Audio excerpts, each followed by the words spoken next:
आज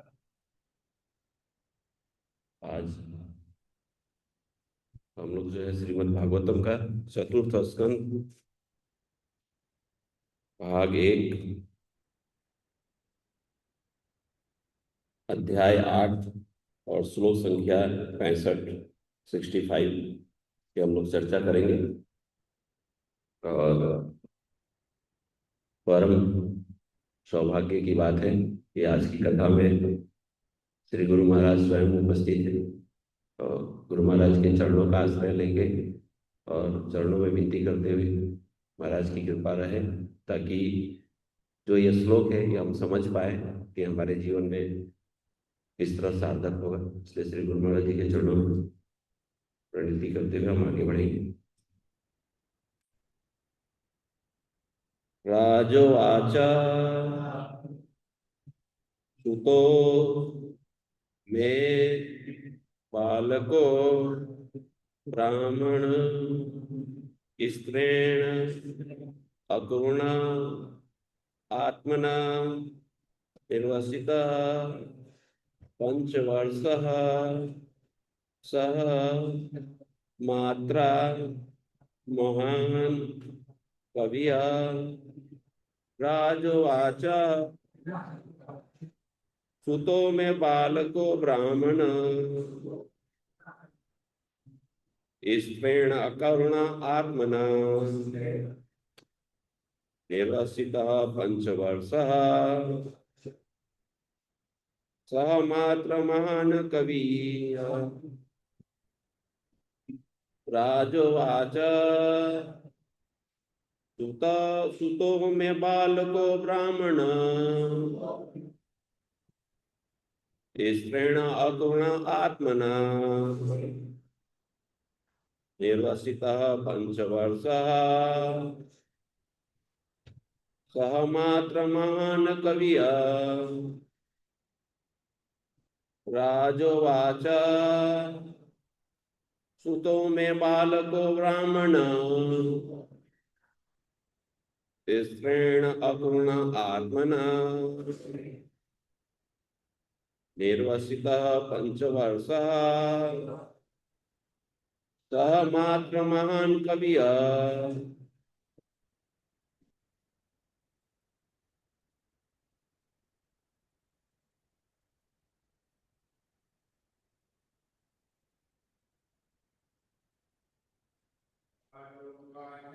राजोवाच ब्राह्मण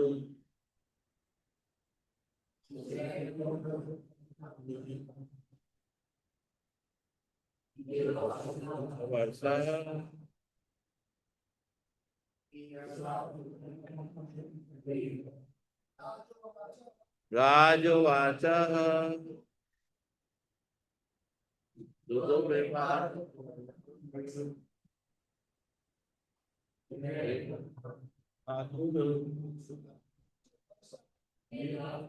पंचवर्षः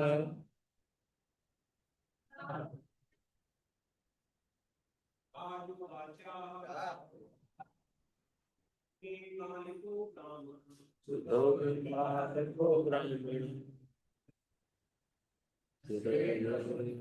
आत्मना वासता पंचवर्षः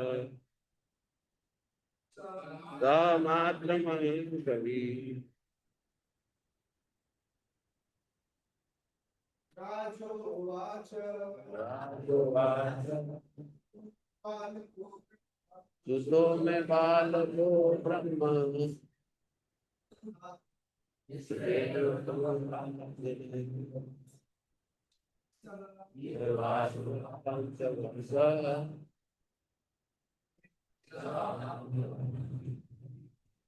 राजोवाच सुतो में बालको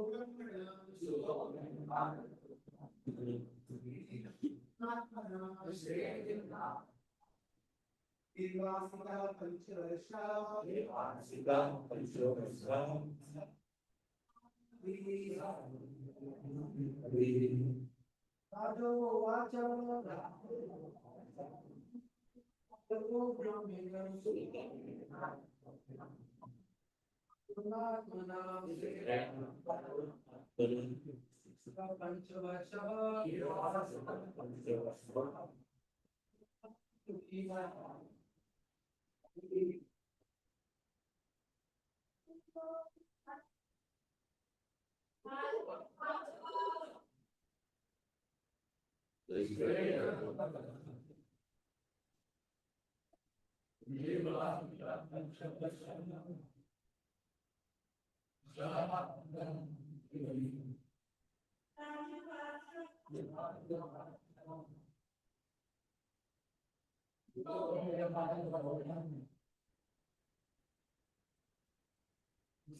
मेरे साथ बोलेंगे। राजवाच, राजा ने उत्तर दिया, पुतः पुत्र, मैं मेरा बालकः अल्पवय वाला ब्राह्मण, हे ब्राह्मण, स्त्रीण, स्त्री में लिप्त रहने वाला, अपूर्णा आत्मना, कठोर हृदय वाला, निर्वासित, घर से निकाला गया, पंचवर्ष, 5 वर्ष का बालक, सह, साथ, मात्रा, माता द्वारा, महान, महापुरुष, कवि, भक्त। अनुवाद तिलक प्रपाद जी द्वारा। तिलक प्रपाद की। राजा ने उत्तर दिया, हे ब्राह्मण श्रेष्ठ, मैं अपनी पत्नी में अत्यधिक आसक्त हूँ और मैं इतना पतित हूँ कि मैंने अपने 5 वर्ष के बालक के प्रति भी दया भाव के व्यवहार का त्याग कर दिया। मैंने उसे महात्मा तथा महान भक्त होते हुए भी माता सहित निर्वासित कर दिया। मैं बोलूंगा, आप लोग पीछे बोलिएगा। राजा ने उत्तर दिया, हे ब्राह्मण श्रेष्ठ, मैं अपनी पत्नी में अत्यधिक आसक्त हूँ और मैं इतना पतित हूँ कि मैंने अपने 5 वर्ष के बालक के प्रति भी दया भाव के व्यवहार का त्याग कर दिया। मैंने उसे महात्मा तथा महान भक्त होते हुए भी माता सहित निर्वासित कर दिया। तात्पर्य श्रील प्रभुपाद जी द्वारा। श्रील प्रभुपाद की। इस श्लोक में कुछ विशिष्ट शब्द आए हैं जिन्हें ध्यान पूर्वक समझना होगा। राजा ने कहा कि अपनी पत्नी में लिप्त होने के कारण उसने दया करनी छोड़ दी। स्त्री के प्रति अत्यधिक आसक्त होने का यही परिणाम होता है। राजा की 2 पत्नियां थी। पहली पत्नी सुनीति थी और दूसरी सुरुचि थी। वह दूसरी पत्नी को अधिक चाहता था, अतः वह ध्रुव महाराज के साथ अच्छा व्यवहार नहीं कर सका। ध्रुव द्वारा घर त्याग कर तपस्या करने का यही कारण था। यद्यपि पिता होने के कारण राजा पुत्र को भी चाहता था, किंतु अपनी दूसरी पत्नी के प्रति अत्यधिक आसक्ति के कारण उसका ध्रुव महाराज के प्रति प्रेम कुछ कम था। अब वह पश्चाताप कर रहा था कि उसे ध्रुव महाराज तथा उसकी माता सुनीति को एक प्रकार से घर से निकाल दिया था। ध्रुव महाराज जी जंगल चले गए और चूंकि उनकी माता राजा से उपेक्षित हो रही थी, अतः वह एक प्रकार से निर्वासित कर दी गई थी। राजा को पश्चाताप हो रहा था कि उसने अपने 5 वर्ष के पुत्र को निकाल दिया था। पिता को चाहिए कि वह पुत्र तथा पत्नी को ना तो निर्वासित करे, ना उनके भरण पोषण की उपेक्षा करे। दोनों की उपेक्षा करने के कारण राजा अत्यंत दुखी था और उसका मुख मुरझाया हुआ था। मनुस्मृति के अनुसार मनुष्य को अपनी पत्नी तथा बच्चों का कभी परित्याग नहीं करना चाहिए। हाँ, यदि पत्नी तथा बच्चे आज्ञाकारी ना हो और गृहस्थ जीवन के नियमों का पालन ना करें तो कभी कभी उनका परित्याग कर दिया जाता है। किंतु ध्रुव महाराज के किस्से में ऐसा न था, क्योंकि ध्रुव महाराज अत्यंत शिष्ट तथा आज्ञाकारी थे। उनके अतिरिक्त वे एक महान भक्त भी थे। ऐसे व्यक्ति की उपेक्षा कभी नहीं की जानी चाहिए। फिर भी राजा ने बाध्य होकर उसे निर्वासित कर दिया। अब वह अत्यंत दुखी था। ओम अज्ञानतिमिरन्धस्य ज्ञानाञ्जनशलाकया चक्षुरुन्मिलितं येन तस्मै श्रीगुरुवे नमः। श्रीचैतन्यमनोभीष्टं स्थापितं येन भूतले स्वयं रूपं कदा मयि ददाति सपदान्तिकं। वन्देऽहं श्रीगुरु श्रीयुतपदकमलं श्रीगुरुं श्रीरूपं सहगण रघुनाथं तं सजीवम् साद्वैतं साधुदूतं परिजनं सहितं श्री कृष्ण चैतन्य देव श्री राधा कृष्ण पदां च नमः। ओम विष्णुपादाय कृष्ण पृष्ठाय भूतले श्रीमते भक्ति वेदांत स्वामी इति नामिने नमस्ते सरस्वती देवी गौरवाणी प्रचारिणे निर्विशेष शून्यवादी पाश्चात्य देशतारिणे। जय मदन्याय कृष्ण प्रेम पदायते कृष्णाय कृष्ण चैतन्य नामने गौरवस्य नमः। हे कृष्ण करुणा सिंधु दीनबंधु जगतपते गोपेश गोपिका कांत राधा कांत नमस्तुते। तप्त कांचन गौरांगी राधे वृंदावनेश्वरी विश्वानुसुते देवी नमामि। वाञ्छाकल्पतरुभ्यश्च कृपा सिन्धुएव च पतितानां पावनेभ्यो वैष्णवेभ्यो नमो नमः। जय श्री कृष्ण चैतन्य प्रभु नित्यानंद श्री अवधूत गदाधर श्रीवासादि गौर भक्त बिंद। हरे कृष्णा कृष्णा कृष्णा हरे हरे हरे राम राम राम हरे हरे। हरे कृष्णा कृष्णा कृष्णा हरे हरे हरे राम राम हरे हरे। हरे कृष्णा कृष्णा कृष्णा हरे हरे हरे राम राम हरे हरे। हरे कृष्ण महामंत्र की जय। आज जो श्लोक है ये स्कंद 4 अध्याय 8 का 65 नंबर श्लोक है, जिसकी चर्चा हम लोग कर रहे हैं। ये ध्रुव महाराज जी का गृह त्याग तथा वनगमन का प्रसंग चल रहा है। चौथे अध्याय स्कंद 4 में अध्याय 8 में जो है, अध्याय 7 में जो महादेव जी शिव भगवान और सती माता का प्रसंग चला है, उसके बाद ये आगे बढ़ रहा है। इसमें सबसे विशेष बात यह है, जय जय श्री श्री राधा राधे श्री सीताराम लक्ष्मण श्री श्री गौर निताय नरसिंह श्री भगवान जय। बड़ा संयोग है कि हम कथा प्रारंभ कर रहे हैं, भगवान का दर्शन हो रहा है।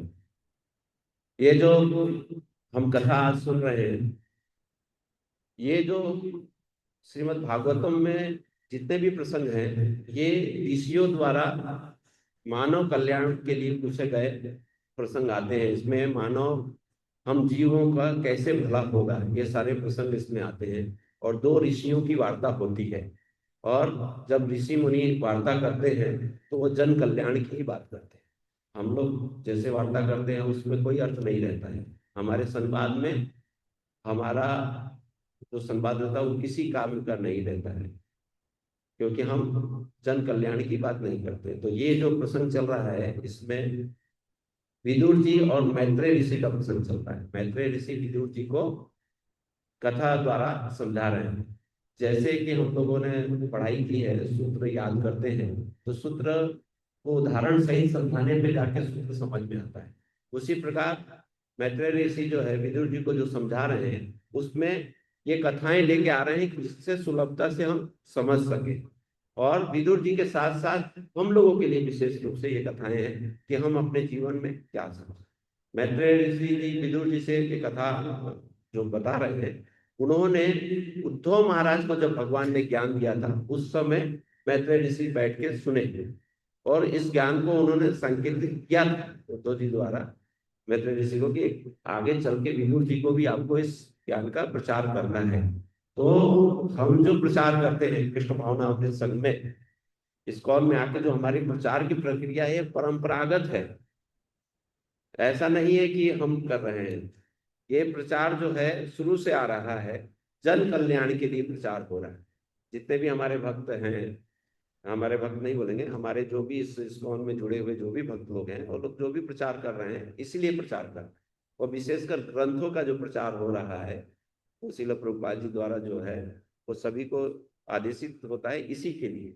जैसे मैत्रेय ऋषि ने जो है विदुर जी को समझा रहे हैं। अब विदुर जी ज्ञाता हैं, वो भी आगे चल के हम उनके वंशावली में देखेंगे तो इसी वंशावली में वो आए हैं।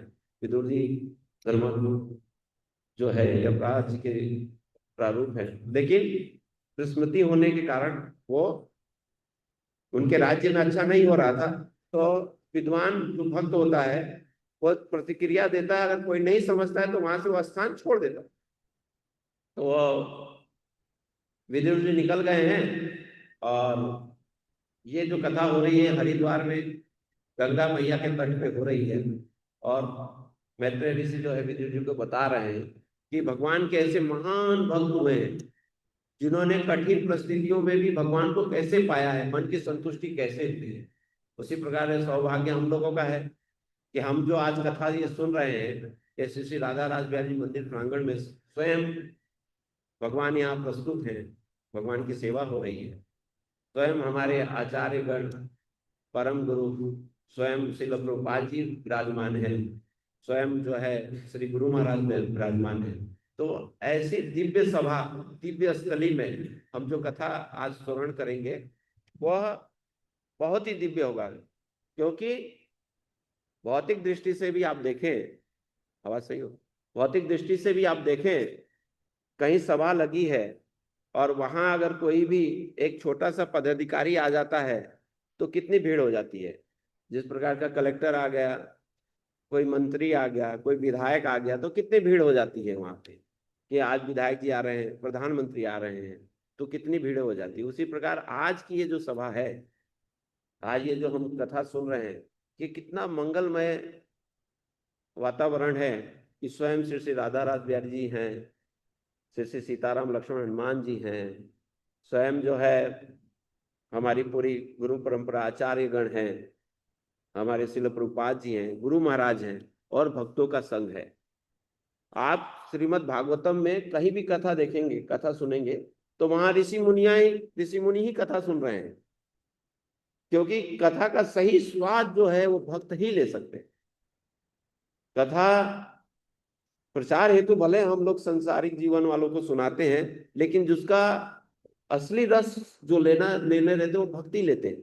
और भक्तों के जहां ज्यादा भक्तों की संख्या होती है वहां कथा अमृतमय हो जाती है। अभी कुछ दिन पहले हम लोगों ने कथा सुनी 12 महाजनों की, उसमें विशेष सभी लोग थे, कितना आनंद आया। और उस दिन विशेष आनंद आया जिस दिन गुरु महाराज पधारे। तो ये एक प्रभाव होता है, जब भौतिक चीज का प्रभाव हो सकता है तो आध्यात्मिक चीज का क्यों नहीं होगा। तो बहुत मंगलमय प्रसंग चल रहा है। और इसमें श्रील प्रभुपाद जी ने बड़े विशेष रूप से पहले ही तात्पर्य में लिखा है उन्होंने कि इस श्लोक में कुछ विशिष्ट शब्द आए हैं जिन्हें ध्यान पूर्वक समझना होगा। ये शब्द क्या है? ये शब्द जो आए हैं, राजा ने जो अपना लाभ किया है, और आगे चल के मनुस्मृति की भी बात आई है कि मनुस्मृति में लिखा है कि बच्चों का और पत्नी का हमको पालन करना है। तो ये कथा जो है गृहस्थ जीवन पे आधारित है, और गृहस्थ जीवन पे आधारित होने के कारण यहाँ लगभग जितने लोग बैठे हैं हम प्राय प्राय गृहस्थ ही हैं। इसलिए श्रील प्रभुपाद जी ने किया है कि इस श्लोक में कुछ विशिष्ट शब्द आए हैं जिन्हें ध्यानपूर्वक समझना होगा। अब तो ये एक श्लोक है, अब इस श्लोक की हम चर्चा करेंगे तो हम थोड़ा पूर्व में जाके ये प्रसंग कहाँ से चल रहा है, कहाँ से आया है। जैसे कि ये संवाद जो चल रहा है विदुर जी और मैत्रेय जी का चल रहा है हरिद्वार में गंगा महारानी के तट पे बैठ के, और ये कथा हो रही है कि आगे क्या क्या वृतांत हुआ। तो अध्याय अष्ट अध्याय 8 जब स्टार्ट शुरू होता है तो उसी समय जो है मैत्रेय जी बताते हैं कि हम सभी के जैसे भी हमारी परंपरा है, या परंपरा हो या भौतिक जीवन हो, दोनों ही के हमारा शुरुआत कहाँ से हुआ?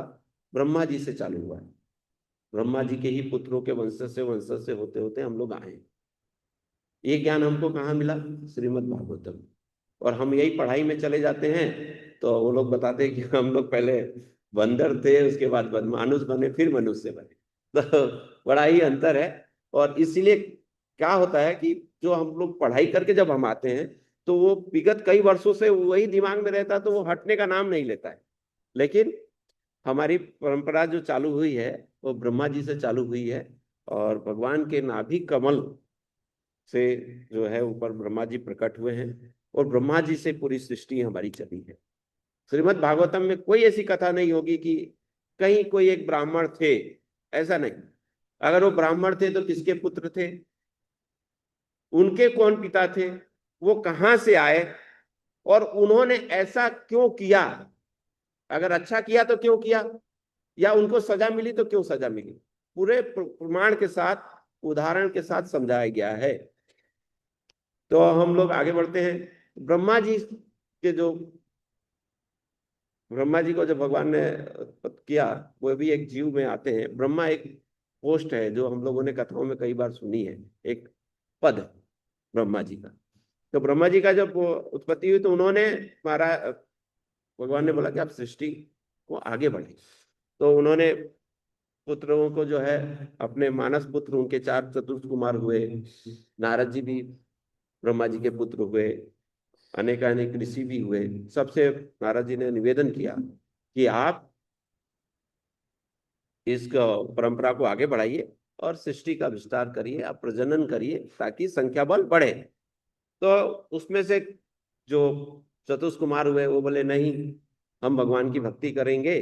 कई प्रकार हम देखते हैं, जैसे हमारे बीच में अभी तमाल प्रभु, जय ब्रह्मचारी प्रभु, मिथिलापति प्रभु बैठे हैं। इसी संसार से उन्होंने शुरू से इन्होंने अच्छी एजुकेशन प्राप्त करी, सब इंजीनियर हैं। उसके बाद भी उन्होंने विरक्त वेश धारण कर लिया है और प्रचार हेतु अपना जीवन अर्पण कर दिया है। उसी प्रकार ब्रह्मा जी के पुत्रों में जो नारद जी, सनत कुमार आदि आदि जो ऋषि हुए, उन्होंने जो है विरक्त बोले नहीं, हम तो भगवान की सेवा करेंगे, क्योंकि उन्हें संसार में नहीं फंसना था, उन्हें सिर्फ भगवान की सेवा करनी।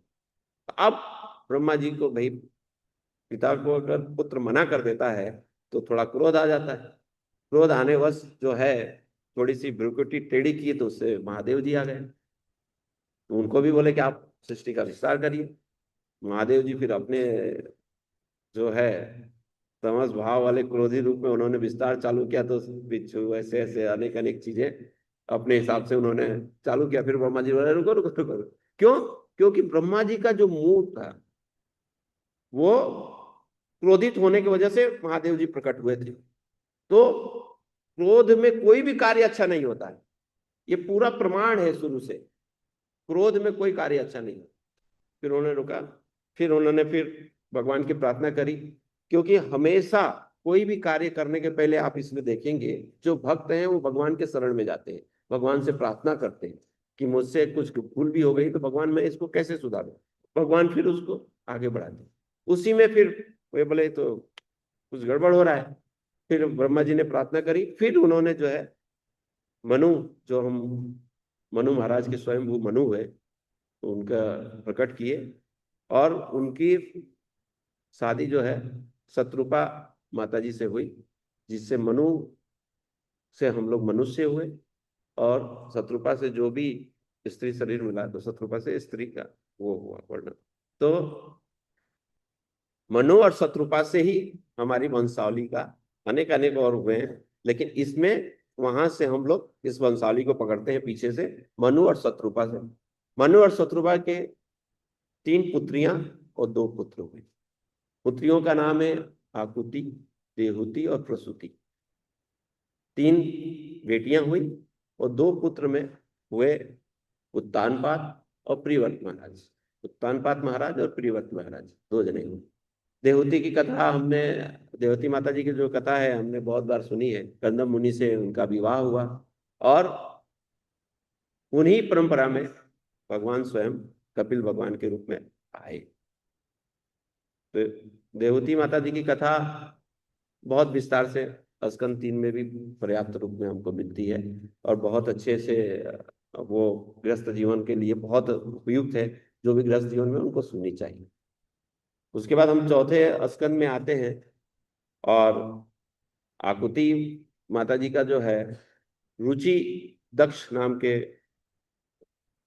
प्रजापति थे, उनसे शादी हुई, और प्रसूति का दक्ष प्रजापति जी से विवाह हुआ। तो इस तरह से ये वंशावली इधर बढ़ी। अब हम पुत्रों में आते हैं, तो प्रियव्रत महाराज का जो है गुणगान जो है हम स्कंद 4 में सुनेंगे। अभी स्कंद 4 में जो है उत्तानपाद महाराज का हम वंशावली पढ़ रहे हैं, जिसमें ये जो अभी प्रसंग आया है, जिसमें ये राजा उत्तर दिया, ऐसा मैंने पढ़ा, हे ब्राह्मण श्रेष्ठ। तो राजा ने किसको उत्तर दिया? तो जब हम उत्तानपाद महाराज की वंशावली में आते हैं, तो उनकी 2 पत्नियां हुई। एक थी सुनीति और एक का नाम था सुरुचि। सुनीति से एक पुत्र प्राप्त हुआ, उनका नाम था ध्रुव महाराज, और सुरुचि से जो पुत्र प्राप्त हुआ उनका नाम था उत्तम। 2 उनके पुत्र हुए।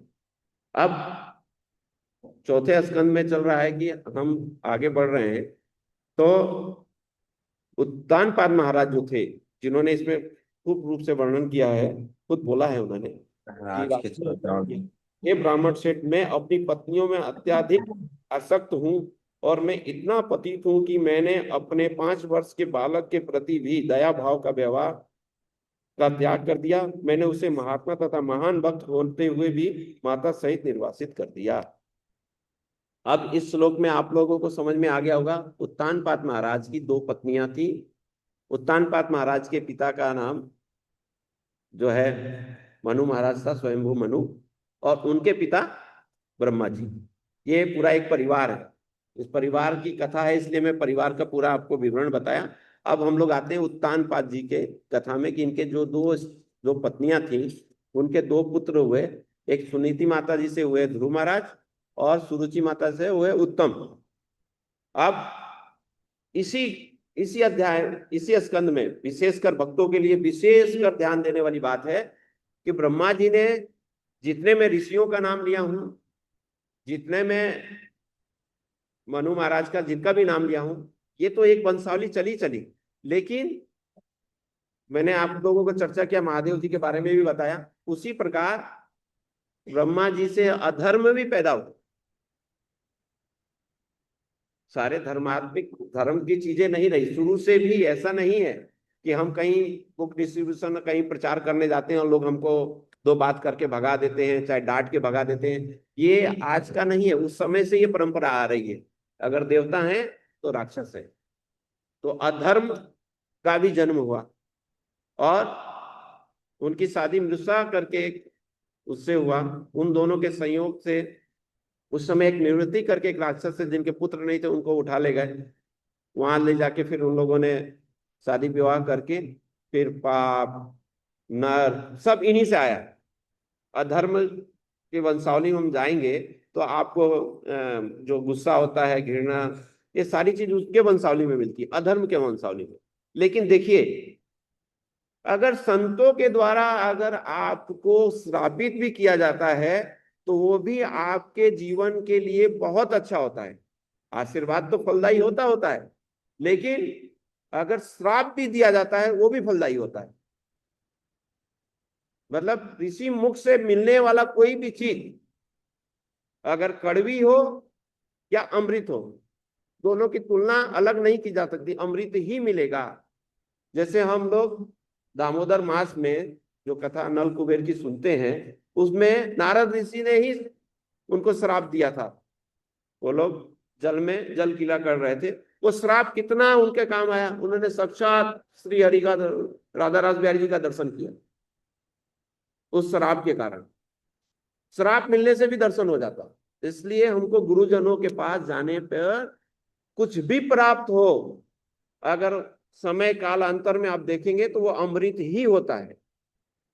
उसी प्रकार ब्रह्मा जी ने अगर अधर्म का भी जन्म दिया है और ये सब क्रियाएं हो रही हैं, उनसे जो है आप इसके पीछे श्लोकों में पढ़ेंगे।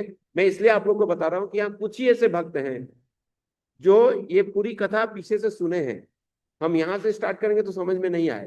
पीछे से मैं कथा इसलिए सुना रहा हूँ कि जो नित्य आते हैं, जैसे माता जी आती हैं हमारी, और प्रभु जी हैं, कुछ भक्त हैं, गुरु महाराज हैं, सब लोग, सुलोचन प्रभु हैं, पूरी कथा लाइन से सुनते तो सिंगल में रहता है। और हम संडे को आते हैं, इसलिए मैं ये बता रहा हूँ। अधर्म से भी जो उनकी वो चली, उसमें माया भी आया, उसमें लोभ भी आए, उसमें जो है मृत्यु भी आई, उन्हीं के कारण नर्क भी हुआ, सारी चीजों का वर्णन आया है।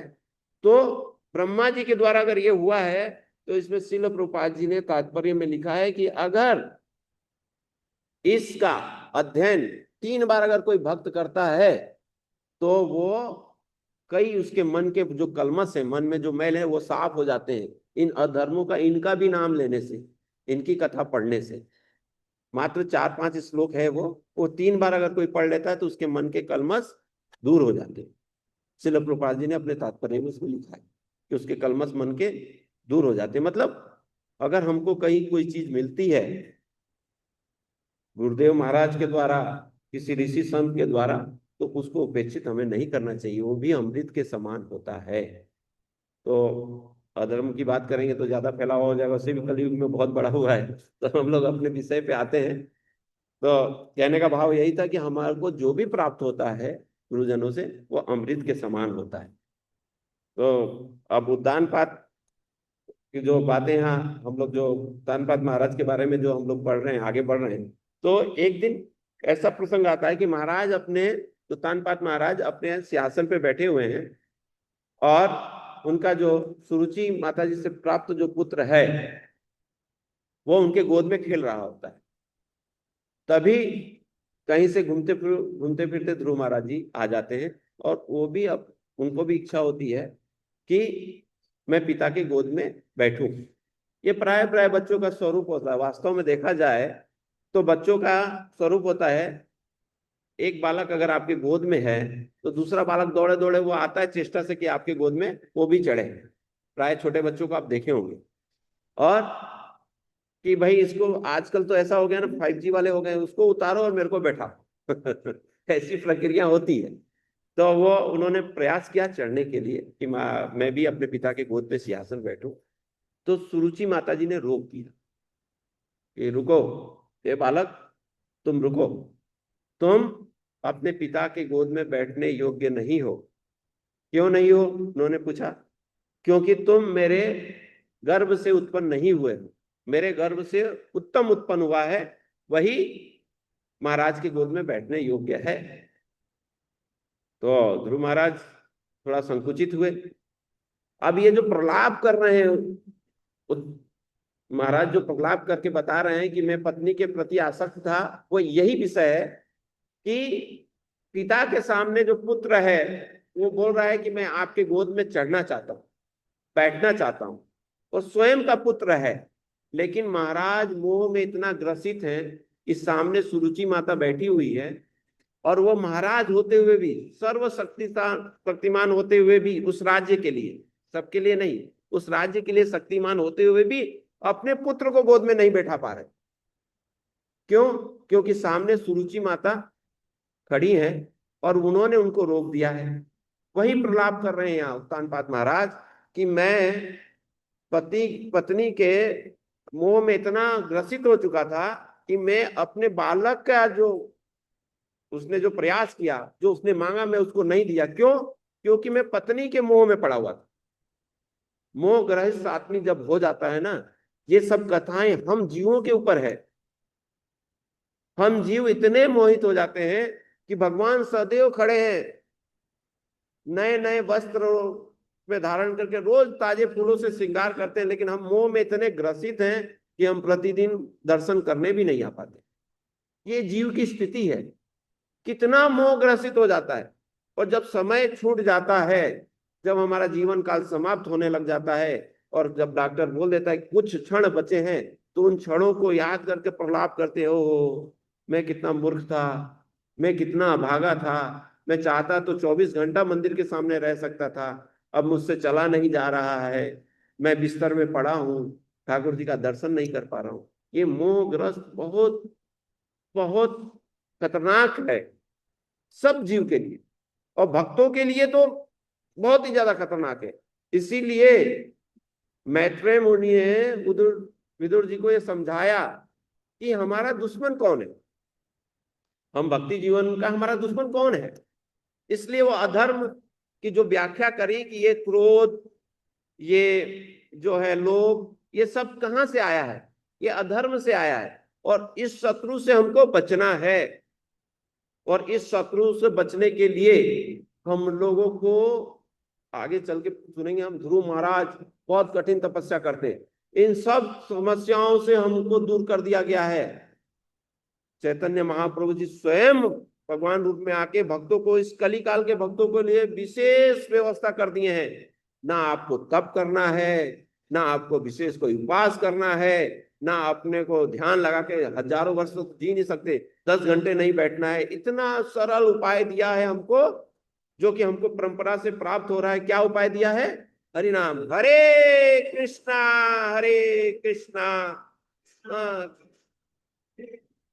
हरे राम राम राम हरे हरे।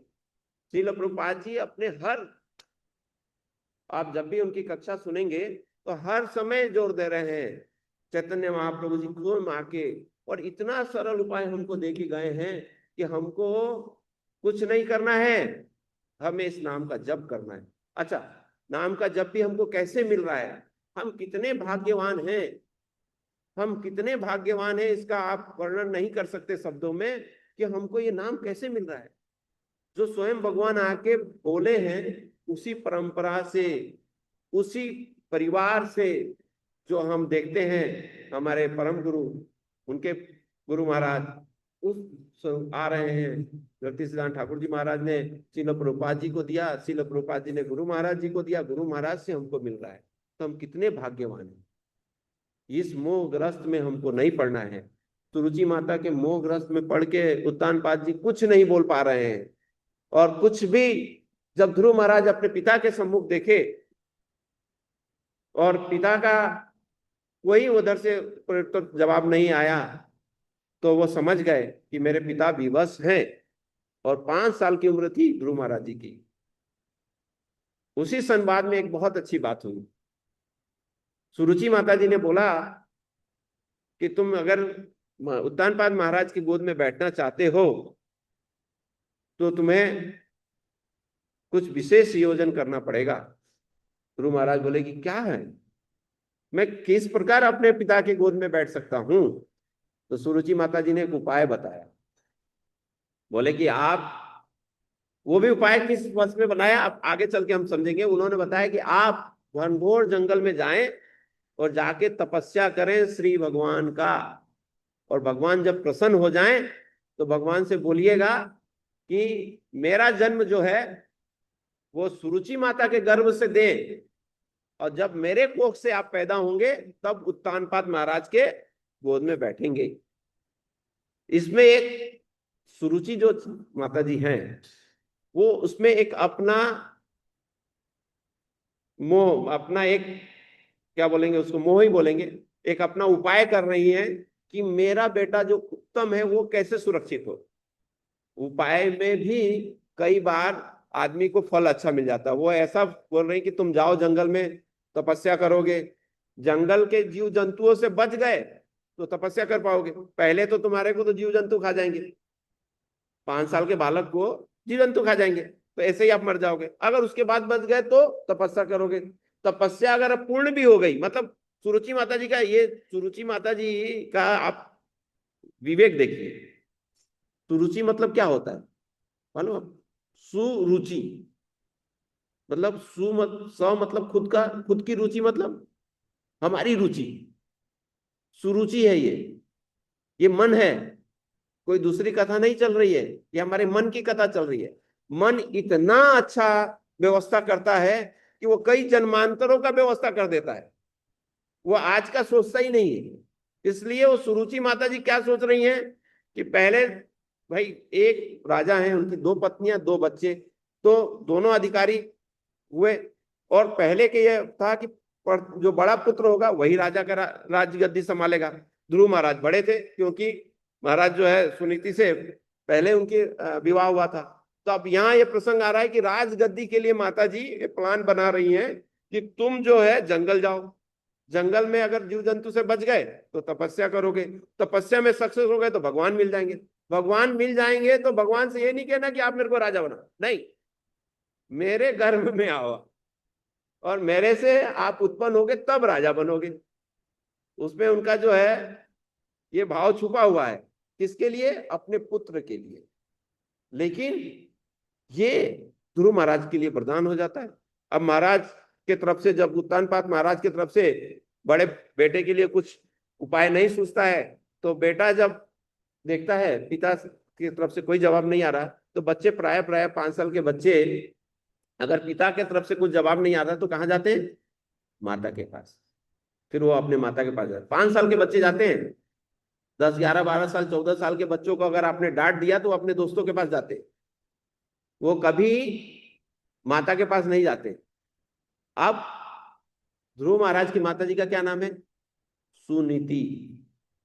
इस नाम में ही, पूरे श्रीमद् भागवतम में नाम में ही पूरा अर्थ छुपा है। हम उसको समझे तो वो कहां पहुंच रहे हैं? सुनीति के पास, जिसकी सु मतलब सुंदर, नीति है। हम आते हैं मंदिर, हम लोग सभी आते हैं, यहाँ जितने प्राय बैठे हैं सबके अंदर भगवान प्रेरणा देते हैं तो आते हैं। जैसे श्रीमद् भगवत गीता में बोला गया कि 4 प्रकार के लोग मेरे को प्राप्त करने के लिए जो है ना, 4 प्रकार के लोग आते हैं, मुझे जानने के लिए भी 4 प्रकार के लोग आते हैं। उसी तरह हमारे मन में जब प्रेरणा होती है तब हम मंदिर आते हैं, अन्यथा ये मन में प्रेरणा नहीं होती तो कोई मंदिर नहीं आता। हम मंदिर आए हैं भगवान को जानने के लिए। लेकिन यहाँ जितने लोग बैठे हैं, नए लोगों को छोड़कर, जितने लोग जो आज आए हैं उनको छोड़कर जितने लोग बैठे हैं, जो हम प्रथम बार श्री मंदिर में पधारे थे, वो उत्साह अभी तक बना है क्या? जब हम पहली बार आए थे तो ठाकुर जी का दर्शन किए थे, गुरु महाराज का दर्शन किए थे, श्रील प्रभुपाद जी का दर्शन किए थे, वो उत्साह बना? मेरा तो कम हो गया है, बाकी आप लोगों का तो कोई बिरले ही ऐसा भक्त रहता है कि वो जो उत्साह रहता है जब हम उत्कंठा से और आते हैं, उस उत्साह अगर हमारा बना रहे भक्ति में, तो हम भक्ति पथ में बहुत आगे बढ़ जाएंगे। लेकिन वो उत्साह बनता ही नहीं। क्यों? क्योंकि उसके बीच में बाधा कौन सी आ जाती है? सुरुचि। जब हम सुरुचि द्वारा प्रताड़ित होते हैं, जब दोबारा हम फंसते हैं, आप देखिएगा ये चक्र ऐसा है ना, ये ध्रुव महाराज का चक्र हर किसी के जीवन में आता है और विशेषकर भक्तों के जीवन में आता है। भक्त सर्वप्रथम जब पधारते हैं और जब वो ठाकुर जी से और महाराज से, गुरु महाराज से अपने मिलते हैं, तो उनको मिलती है सुनीति, उनको बताया जाता है। ध्रुव महाराज के भी प्रसंग में अभी आएंगे नारद महाराज, जो उनको समझाएंगे। इसी तरह हमारे जीवन में गुरु आते हैं और गुरु आके हमको समझाते हैं सुनीति। पहले हम जब समझते हैं और जिस उत्साह से रहते थे, बड़ा उत्साह रहता है, अरे मेरा घर नजदीक होता तो मैं रोज मंगल आरती आता, एक दिन भी मंगल आरती नहीं छोड़ना, रोज मंगल आरती आता, भगवान का दर्शन करता। शुरू में इतना उत्साह रहता है कि अरे मुझे तो भगवान ऐसे व्यवस्था कर देते, मैं मंदिर में ही रहता। मैं किसी की स्थिति नहीं बता रहा हूँ, मैं अपनी स्थिति बता रहा हूँ। गोविंद प्रभु जी बैठे हैं, कई बार मैं सुबह फोन करके जगाता था, चलो प्रभु जी मंगल आरती चलते हैं। अब विगत 4 साल हो गए, मैंने फोन नहीं किया होगा प्रभु जी को कि मंगल आरती आना है। तो वो जो उत्साह वो रहता है और जो नीति हमको मिलती है, जो गुरु महाराज हमको बताते हैं, अगर वो सुनीति पे हम चले तो इस प्रसंग में आप आगे चल के देखेंगे, मात्र 5 महीने बाद गुरु महाराज भगवान का साक्षात दर्शन किए हैं। मात्र 5 महीने बाद, 6ठे महीने में। हमसे गड़बड़ी कहाँ होती है? ये श्लोक हमारे जीवन में किस तरह से काम आएगा, इसको हमको समझना है कि श्लोक को हम पढ़ रहे हैं, ये हमारे जीवन में किस तरह काम आएगा। जो उत्साह से हम पहले दिन आए थे और जिस उत्साह के साथ हमने अपना समर्पण किया था भगवान के चरणों में, गुरु महाराज के चरणों में, आप विश्वास करेंगे, गुरु महाराज से अगर 15 मिनट, आधे घंटे शुरू में अगर हमारी चर्चाएं हो जाती थी, हम प्रफुल्लित हो जाते, अरे महाराज आज 15 मिनट हमसे बात की है। वो उत्साह क्यों नहीं बना रहता है? क्योंकि उसमें आ जाती है बीच में सुरुचि। जब सुरुचि माता जी प्रवेश करती है ना, तब चालू हो जाता है हमारी गणना कि ये भक्त अच्छा है कि वो भक्त अच्छा है, उन्होंने अच्छा समझाया कि उन्होंने अच्छा नहीं समझाया। ये जब सुरुचि का सुनना चालू करते हैं ना, क्योंकि नीति नीति तो बता दिया गुरु महाराज ने, किसी को नहीं रोका है। आप सुबह मंगल आरती आइए, दर्शन आरती करिए, उसके बाद कथा सुनिए, कथा के बाद प्रसाद भी पाइए, कुछ नहीं करना है। आपको आना है, सुबह मंगल आरती करिए, बढ़िया जप करिए, जो 16 माला का नियम दिया है महाराज ने, अच्छा। उसके बाद बढ़िया जो है, मतलब वो बोलते हैं ना कि रबड़ी मिल गई है, रबड़ी में फिर उसके ऊपर जो है बढ़िया जो है गर्मा गर्म जिलेबी भी लीजिए।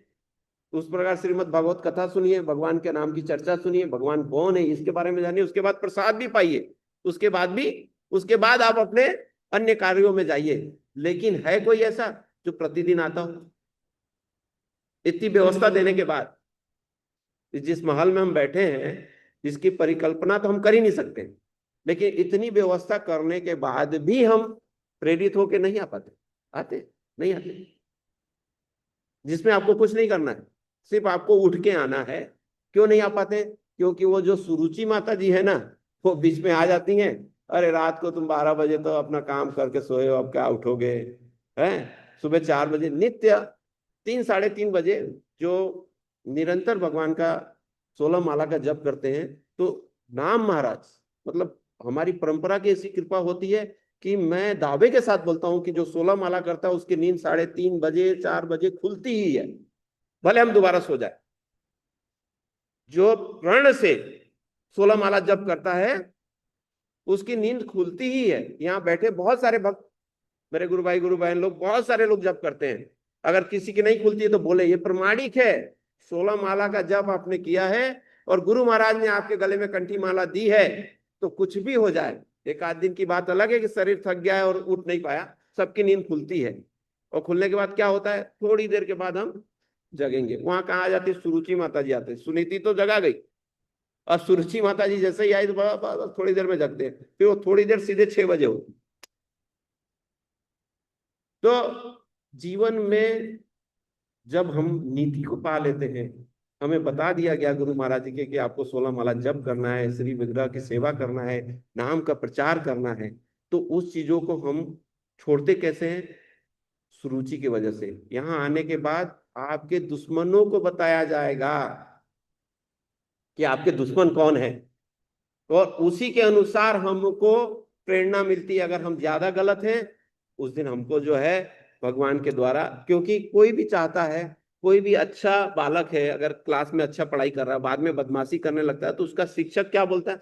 उसके जाके उसको पहले समझाता है, नहीं समझ में उसके माता पिता को बोलता है, अरे भाई ये लड़का अच्छा पढ़ रहा था, आप ध्यान नहीं दे रहे हो, और ये कुछ कर सकता है। क्योंकि गुरु ही जानता है कि इसमें क्या है, और गुरु महाराज के द्वारा जो पोषित होता है ना, वो कहीं पीछे नहीं हटता है। तो हम प्रसंग में आते हैं, और प्रसंग में दोबारा आते हैं कि जब ये सब वार्तालाप पे जब सुरुचि माता जी ने अपना औरा बनाया, अपनी बाउंड्री बनाई कि मेरा बेटा उत्तम सुरक्षित हो, और ध्रुव महाराज जो है जंगल में जाएं और जीव जंतु खाएं, उसके बाद तपस्या करें, तपस्या के बाद भी भगवान मिल गए तो भी ये बोलेंगे कि उनके गर्भ से आना है। तो उन्होंने पूरी अपनी, ये सुरुचि ने, मन ने पूरा अपना स्वीकार कर लिया कि आपने 16 माला कर ली, आपका काम खत्म हो गया। आपने क्या आज्ञा ली थी? 16 माला जप, 4 नियम का पालन, यही ना? तो मन कितना भ्रमित करता है कि 16 माला हो, अरे 16 माला होने के बाद उस दिन तो लगता है कि बिल्कुल, सुबह अगर 16 माला हो गई तो उस दिन तो धुरंधर हो गए हम लोग, बिल्कुल फिट हो गए एकदम। तो मन ऐसा कर देता, लेकिन उसमें भी मन क्या, आप सुरुचि माता जी को ऐसा छोटा मोटा मत समझो। आपको सुरुचि माता जी माला करने में भी भ्रमित करती हैं। कैसे? आप लोगों को बता रहा हूं। मैं आध्यात्मिक जीवन से जुड़ने के बाद मेरा व्यापार भी चलता है। जैसे ही पहली माला सुबह, भले आप मंगल आरती के बाद उठाइए, सबसे पहले याद आएगा कि आज किससे पैसा लेना, किसने मेरे को नहीं दिया। पहली माला यही होती है। जो जितने लोग बैठे हैं माला उठाते, उनको वो काम याद आ जाता है कि अरे गैस पे दूध रखा, दूध तो नहीं रखा होगा तो भी भ्रमित करेगा, कहीं गैस तो चालू नहीं है वो। और जैसे कोई सो रहा होगा तो अरे इसको उठा देते हैं। मतलब वो सुरुचि माता जी ऐसे प्रकट हो जाती है, बिल्कुल आपने प्रयास किया कि बस आप जाके गद्दी पे बैठे, वो फट से प्रकट हो जाएंगी मन में, तुरंत चालू हो जाएंगी। पहली माला जो होती है वो ध्यान पूर्वक होती नहीं है, इसीलिए क्रम बनाया श्रील प्रभुपाद जी ने। क्या क्रम बनाया कक्षा का? सबसे पहले हम क्या करते हैं? वैष्णव भजन गाते हैं। जो हमने अभी भजन गाया वो क्यों गाया? क्योंकि हम जब यहाँ बैठे थे, शरीर से तो बैठे थे, मन से नहीं बैठे थे। मन से हम चारों तरफ घूम रहे थे। तो मन को कैसे इकट्ठा किया जाए? तो भगवान के नाम से। तो जय राधा रास बिहारी, जय कुंज बिहारी हुआ। फिर हम लोग कीर्तन किए हरे कृष्णा हरे कृष्णा। तो फिर वो मन जो उधर उधर गया था ना, वो बोले मान ही नहीं रहा है, ये तो भगवान का ही नाम ले रहा है, चलो सुन लेते हैं। तो प्रभुपाद जी ने ऐसा क्रम बनाया कि पहले जोरदार बढ़िया वैष्णव भजन होगा तो वैष्णव की कृपा मिलेगी। और भगवान के जब हमने जय राधा रास बिहारी जी गाया और कुंज बिहारी गाया, उसके बाद थोड़ा सा मन हमारा आया, हरे कृष्ण महामंत्र किया, और जैसे ही प्रणाम किए फिर वो भागना चालू कर दिया। जब वो भागना चालू किया उसके बाद हम ओम नमो भगवते वासुदेवाय बोले, फिर वो थोड़ा सा आया, चलो भाई ये 2-3 बार बोलेंगे इसके बाद अपन फ्री हो जाएंगे। फिर मन जो है, सुरुचि माता जी तुरंत प्रकट हो जाती है, फिर मन को इधर उधर लगे। उसके बाद हमने श्रीमद् भागवतम का ग्रंथ का श्लोक पढ़ा। श्लोक पढ़ने के बाद हमने एक एक शब्द को पढ़ा, अनुवाद पढ़ा, तात्पर्य पढ़ा। तात्पर्य के बाद फिर हमने क्या किया, क्योंकि हमारा ये मन उस समय तक चला गया है, फिर हमने प्रार्थना करी। मंगलाचरण क्या है? मंगलाचरण ये प्रार्थना है। जो पहले हम ओम अज्ञानतिमिरन्धस्य से जो पढ़े, पहले हमने सबसे पहले अपने गुरु को प्रणाम किया कि गुरु महाराज ये जो सुरुचि माता जी है ना, ये बहुत परेशान कर रही हैं, है ना, और जो हमारा अंधकार में है उसको दूर करके उजाले में, आपकी कृपा नहीं होगी तो नहीं आएगा। सर्वप्रथम हमने किसकी प्रार्थना करी? गुरु महाराज की करी, क्योंकि गुरु महाराज के बिना हम कहीं सक्षम नहीं है। गुरु महाराज अभी जंगल जाने जैसे ही प्रस्थान करेंगे, सुनीति माता जी का अपना विचार सुनेंगे और माता जो समझाएंगे, उसके बाद गुरु महाराज जंगल की तरफ जाएंगे। जंगल जाने के पहले ही नारद जी आ जाएंगे गुरु के रूप में। जब तक गुरु आपके जीवन में नहीं आएंगे, अगर भगवान की कृपा होगी तो गुरु महाराज आपके जीवन में प्रवेश करेंगे। भगवान की कृपा नहीं होगी तो गुरु महाराज प्रवेश नहीं करेंगे। और जब आपके जीवन में अगर गुरु महाराज प्रवेश कर लिए तो समझिए कि हम भगवान की ओर अग्रसर हो रहे हैं, हम अपने जीवन को आगे बढ़ा रहे हैं। लेकिन ये सुरुचि माता को जीवन में नहीं भूलना है। वो गुरु महाराज के मिलने के बाद भी आती है, वो कहीं भी प्रकट हो जाती है। उत्तान पाद जैसे चुपचाप बैठे रहते, उसी तरह हमारा जीव चुप हो जाता है। सुरुचि माता जी आई कि अपन बस हमारी भक्ति वहीं समाप्त। जैसे ये कथा समाप्त होगी, इस व्यास आसन से जैसे ही हम उठेंगे वो प्रकट हो जाएंगे। इस व्यास आसन पे उनका अधिकार नहीं है। क्यों? क्योंकि हमने मंगलाचरण में गुरु के बाद हमने फिर हमारे जो इस परंपरा में जो हमारे पूर्वज बोले जाएंगे, जो हमारे आचार्य है, उनके हमने गुणगान चालू किया। फिर हमने धीरे धीरे परंपरा से आते आते अपना सारे परंपरा में सनातन गोस्वामी, सब गोस्वामियों को, फिर हम आके भगवान के पास आए, फिर हम अपनी परंपरा में आए, फिर भगवान का स्तुति किया। तो ये श्रील प्रभुपाद जी ने पूरा सिस्टम बनाया है कि आप कहीं भी किसी भी जगह आप भटक रहे हैं तो आपको कवर करने के लिए, आपको सुरक्षा प्रदान करने के लिए, आप जो इस्कॉन परिवार में आए हो तो इस्कॉन परिवार एक श्रील प्रभुपाद जी और गुरु महाराज ने, उनके ऊपर जो इतने भी आचार्य हैं हमारे पूरे खानदान में, वो लोग पूरा सुरक्षित करते हैं। आज मैं ये जो कथा बोल रहा हूं, ये प्रेरणा भी आचार्यों से ही आ रही है। हम नहीं बोल सकते हैं, ये सिर्फ माइक है, मैं बोल रहा हूं आपको सुनाई दे रहा है। उसी प्रकार मैं जो बोल रहा हूं वो गुरु महाराज की प्रेरणा से बोल पा रहा हूं।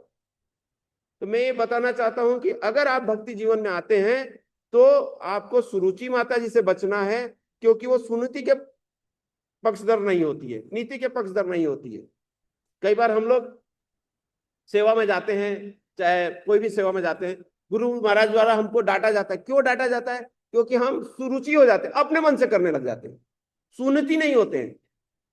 सुनीति क्या है? प्रभुपाद जी ने जो समझाया है, प्रभुपाद जी ने जो गुरु परंपरा से जो हमको मिला है, उस प्रकार हमको सेवा करनी है, हम अपने मन से नहीं कर सकते।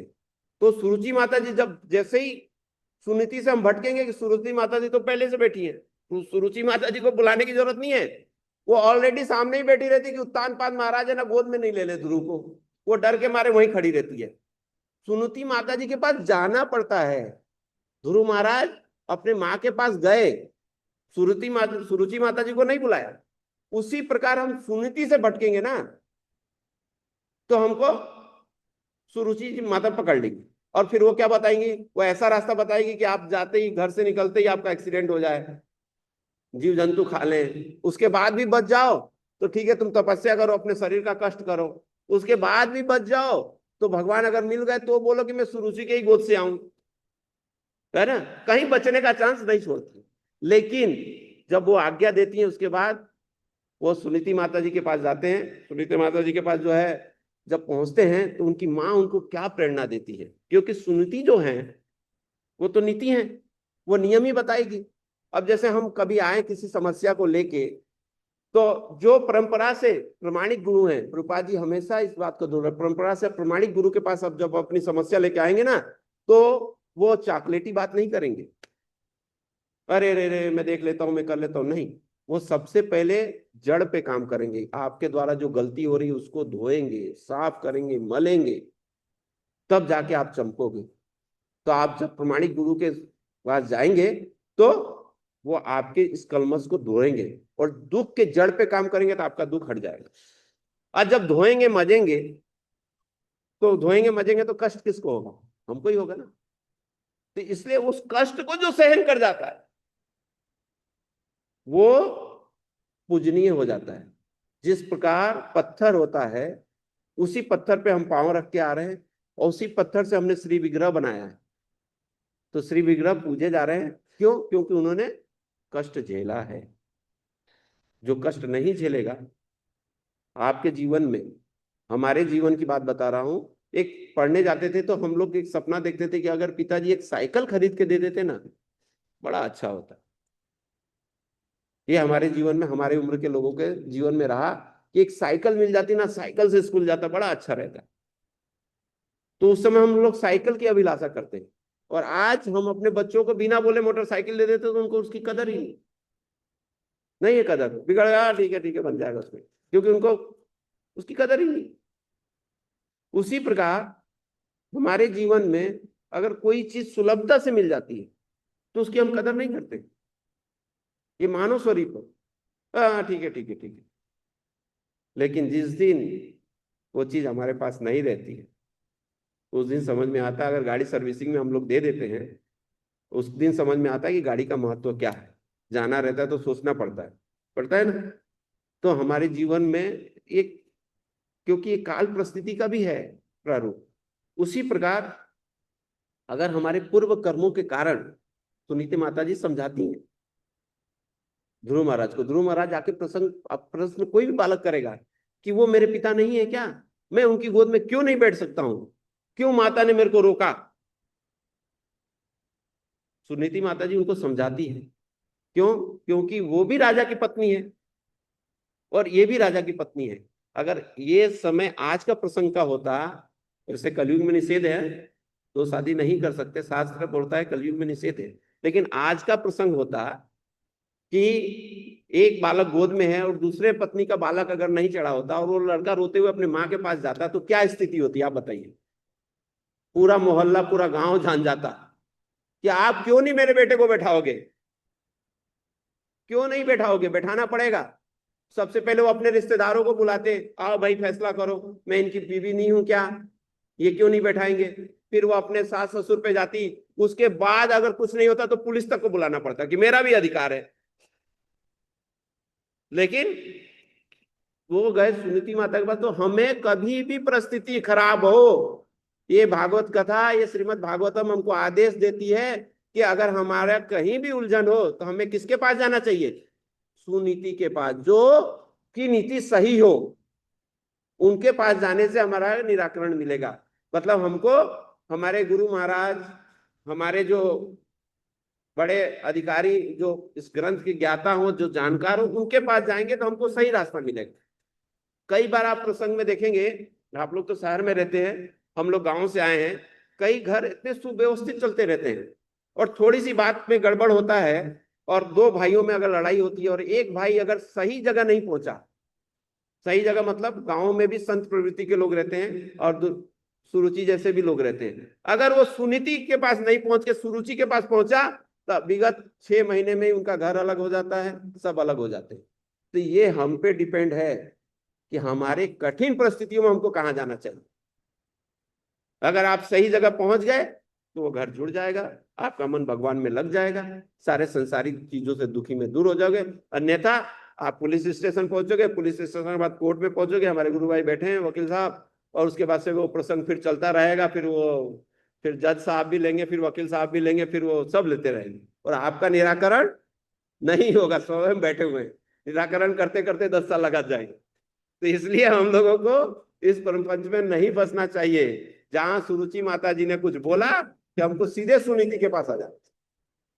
तो गुरु महाराज की महाराज माता अपने बेटे को समझा रही कि अरे बेटा, जो भी स्थिति हुई, क्योंकि वो जान गई, अपनी स्थिति वो समझ गई कि स्वयं महाराज जो है सुरुचि माता के सामने कुछ नहीं बोल रहे हैं, इतना आकर्षित है, तो मैं अगर जाके अपना संवाद करूंगी महाराज से तो विफल होगा, कोई मतलब नहीं होगा। क्योंकि वो जान रही है, इसमें लिखा हुआ है, प्रभुपाद जी ने बोला है, निर्वासित कर दिया गया है, पुत्र को और माँ को निर्वासित कर दिया है, महाराज जान नहीं देते हैं। तो उन्होंने समझाया कि ये हमारे कुछ प्रारब्ध का फल होगा, और साथ में उन्होंने सुरुचि माता का गुणगान किया कि पुत्र, तुम जो इस चीज का विलाप कर रहे हो, जिस चीज का रो रहे हो, ये तुम्हारे लिए वरदान है। उन्होंने भले किसी रूप में बोला हो, लेकिन आपको यह आज्ञा दी है कि आपको भगवान के को प्रसन्न करना है तपस्या करके, ये तुम्हारे लिए वरदान है। इसी प्रकार सज्जन लोग, कई बार आप लोगों को बताऊं कि आप लोग उस चीज को विश्वास करें ना करें, ये जो श्री महल जो खड़ा हुआ है दादा रास बिहारी जी का, देखने में कितना आनंद आता है, लेकिन इसके पीछे की जो कथा है आप लोग सुनेंगे तो आपके हृदय, इस आंखों से आंसू नहीं रुकेंगे। इसको बनाने में कितनी बड़ी तपस्या लगी। कई बार ये जो मुद्दे पे कई बार हमारा गुरु महाराज जी से ऐसा प्रसंग छिड़ा है, महाराज वो फलाने व्यक्ति आके ये भूल गए, हमको ऐसा जवाब देना चाहिए। लेकिन गुरु महाराज ने उस उग्रता को शांत किया, सुनीति जैसे जैसे वो जाके बोला ऐसा क्यों हो रहा।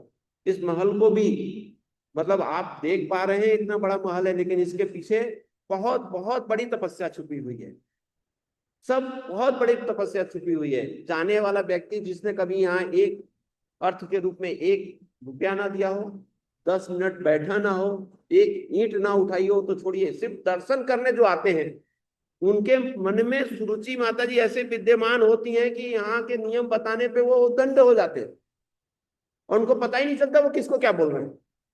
कई प्रसंग ऐसे आ जाते हैं, उनको पता ही नहीं है, लेकिन वो अपने एकदम ऐसे सुरुचि भाव में भरे हुए कि हमारा से बड़ा कोई है नहीं, कैसे बोल दिया आप, इधर से नहीं जाएंगे हम तो इधर से जाएंगे। तो जब भी मन आपका विचलित हो तो आपको सुनीति के पास जाना चाहिए, सुनीति माता जी बोल रही है। उसी प्रकार इस महल को बनाने में कई लोगों ने कई संवाद किए, कई कई ऐसे संवाद हुए कि जिसको आत्मसात करने के लिए, जिसको बचाने के लिए, है ना, शक्ति नहीं रही, गुरु महाराज का आश्रय लेना पड़ा, शास्त्र का आश्रय लेना पड़ा, तब जाके वो चीज कलमश दूर हुई कि नहीं, हमारे मन में ये रहता अरे ये ऐसा क्यों बोल दिया। गुरु महाराज जी ने बहुत बार ऐसी चर्चा हुई, तो एक बार बोले कि जिसकी जितनी बुद्धि होगी प्रभु वो उतना ही बोलेगा, उसकी बुद्धि उतनी थी उसीलिए उतने हुआ। कोई भी चीज बहुत आसानी से नहीं है। हम कई बार कई लोगों का प्रश्न हमारे पास आता है, महाराज श्री आए हैं, महाराज श्री ने ऐसा बोल दिया, उस चीज को बनाने में कितना लगा ऐसा। हम 2013-14 में जब यहाँ आए, जब पहली बार मंदिर देखने आए, इसमें से आप बताइए छोटा मंदिर किसने किसने देखा, कितने लोगों ने देखा है छोटा मंदिर में राधा रास बिहारी जी का दर्शन कितने लोगों ने किया। थोड़ा तो भाई कोई गलत चीज नहीं पूछ रहा हूँ, हाँ चलिए, मतलब सब ज्यादा लोग नए हैं। तो राधा रास बिहारी जब हम यहाँ महल में आए, तो ये जो आपको इतना संगमरमर का सब व्हाइट व्हाइट दिख रहा है ना, ये व्हाइट व्हाइट नहीं था, इस पे सीमेंट लगी हुई थी, काला काला पूरा चारों तरफ काला काला। और हम गुरु महाराज से कभी बैठ के कभी चर्चा हो जाती थी तो महाराज हमको बोलते थे, देखो जी ये जब कंप्लीट होगा ना, महाराज स्वयं बैठे हैं, मैं क्षमा मांगूंगा, जब ये कंप्लीट होगा ना तो इसके ऊपर मैं सोने का कलश लगवाऊंगा। अब हम लोग नए नए आए थे, शायद मेरे ख्याल से गोविंद प्रभु भी रहे होंगे इस पुस्तक में, एक तरुणी सेन प्रभु थे, हम लोग इसमें, मैं नया नया आया था और महाराज का एक प्रसंग सुन के और मैं बाहर जाके बोला, पत्थर तो लग नहीं रहा है, महाराज सोना लगवाएंगे बताओ। महाराज श्री ऐसी बातें करते हैं। और देखिए राधा रास बिहारी जी की कृपा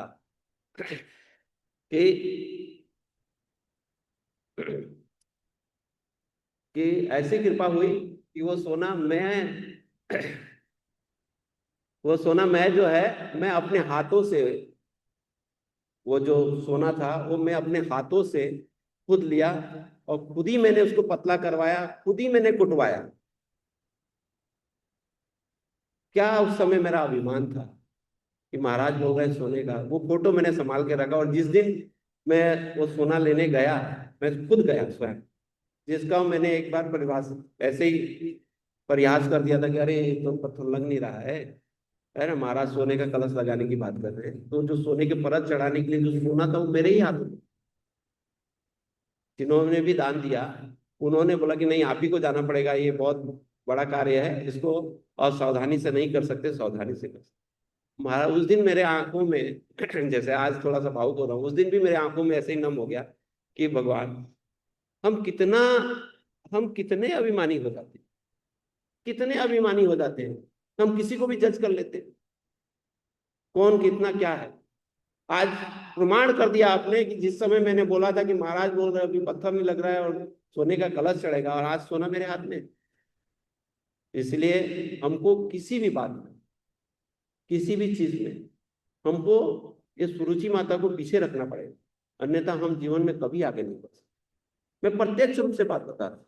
उस सोने को मैंने अपने हाथों लिया, पतला कराया, कुटवाया, वो चढ़ा। इस बहुत सारी सेवाओं में मैं रहा, बहुत सारी इस मंदिर की सेवाओं में रहा गुरु महाराज की कृपा से।